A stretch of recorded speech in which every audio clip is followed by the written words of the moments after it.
In this course, I have tried to engage you philosophically and existentially in thinking about virtue and living it. The course had three major subdivisions.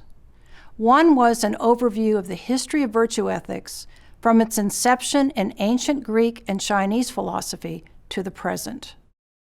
I designed this part of the course to give you an idea of the depth of the study of virtue in both Western and Eastern civilization. The second subdivision was a study of some individual virtues and their related vices: executive virtues, moral virtues, intellectual virtues, and civic virtues.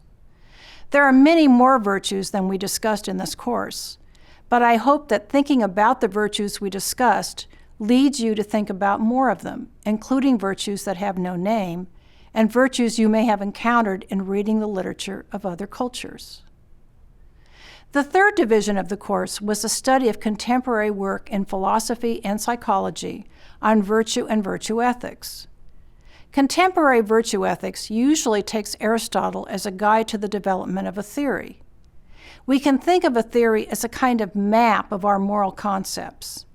The map shows how the concepts of virtue, flourishing, right action, and the individual virtues are linked together.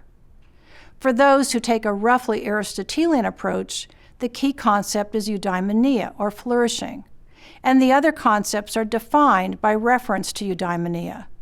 The map starts with eudaimonia, and that guides us to all the other concepts. My preference is a different approach that I have mentioned from time to time in this course that I call exemplarism. This theory is also a map, but it starts in a different place. We began constructing the map by pointing out people we admire the most, exemplars, and we then observe them to find out what their traits are, what they do in different situations, what kind of life they lead. Virtues are traits of those persons. Right acts are acts that those people judge there is most reason to do in circumstances of a certain kind. The commonalities among exemplars tell us what is non-negotiable in morality. Their differences tell us the part of living a good life that is individual, a matter of personal choice, or perhaps it is a matter of being true to your individual nature. My Gifford lectures describe this theory in detail. One of the most interesting new movements in the study of virtue is collaboration between philosophers and psychologists and education specialists. In the theory I'm developing, observation of particular people, both fictional and non-fictional, fills in the substance of the theory. So virtues are the traits of people we closely observe. We discover the virtues by observation. Observation can take the form of narratives that have been passed down to us from the distant past, such as the Analects of Confucius, or the more recent narratives of Chief Plenty-Coup of the Crow Nation. And observation can also take the form of controlled empirical studies, such as the studies of large caregivers that I mentioned before. Since the theory arises out of what we admire the most, the theory is built out of a motivating emotion. So I hope that the theory is also useful in moral education and self-improvement.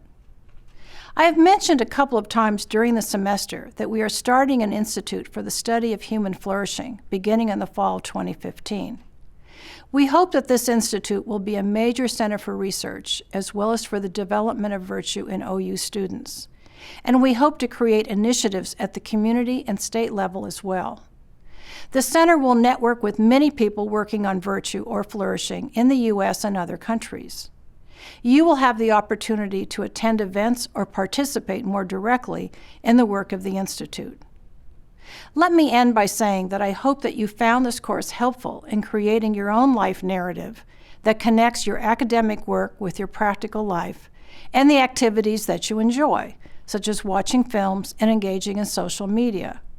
Excellence is fun to observe and a meaningful goal for everybody.